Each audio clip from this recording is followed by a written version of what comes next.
السلام علیکم ورحمت الله وبرکاته. زموږ یو محترم ورور پوښتنه کړې ده چې سرسایه صدقة الفطر پر چا باندې واجب ده او دا پروژه کې سړی ورکولی سي که نه.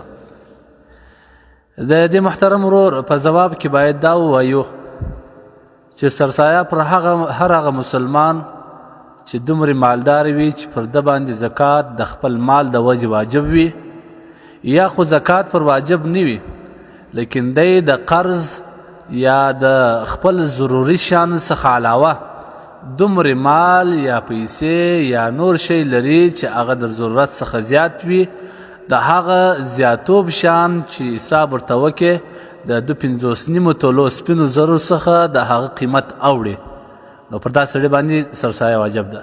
د 2.5 تولو سپینو زرو حساب د هر علاقې مطابق چې هغه ته حساب وسي چې څو قیمت جوړیږي. بعض علاقه کې 55 زره، بعض علاقه کې 80 زره، بعض کې 48 زره دومره جوړیږي. یعنی د ضرورت شیان څخه علاوه که دومره شی زیاتوب د چا سره وو چې د هغه شیانو قیمت سره جمع کې 80 زره یا 2.5 تولو سپینو زرو ته رسیږي، پر ده باندې زکات واجب، دغه صدقة الفطر سرسایه واجب ده. که کال پر تیر سوی وي که نه وي. د کال د تیرېدو دپاره شرط صرف د زکات دپاره دی، پر سرسایه کې د کال تیرېدل شرط نه دی. نو دغه سړي باندې بیا خپله سرسایه د خپل ماشومانو اولادو د دې ټولو سرسایه پر ده باندې لازم ده او صدقة الفطر پر ده باندې لازم دی، دی به وکړي.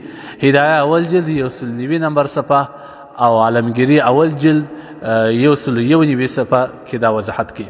دوهم مسله دا چې صدقة الفطر پروژه کې ورکولی سي که نه.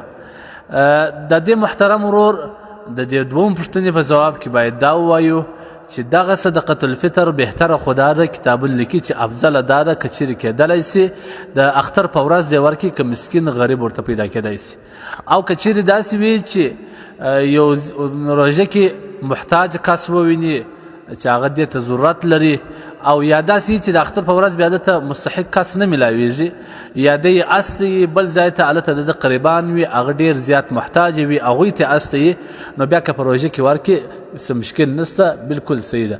لیکن افضله خو دا ده که چیرې د مسکین پیدا کېږي یا هغه محتاج کس پیدا کېږي چې د اختر په ورځ باندې ورکول سي، دا یې افضله ده. او سرسایه څومره ده ما مخکې هم د دې یادونه کړې ده، د غنمو ده پاو کم 2 کیلو چې احتیاطاً 2 کیلو 2 کیلو غنم یا د 2 کیلو غنم چې څو قیمت جوړیږي د هر علاقې مطابق هغه د غریب ته ورکړي.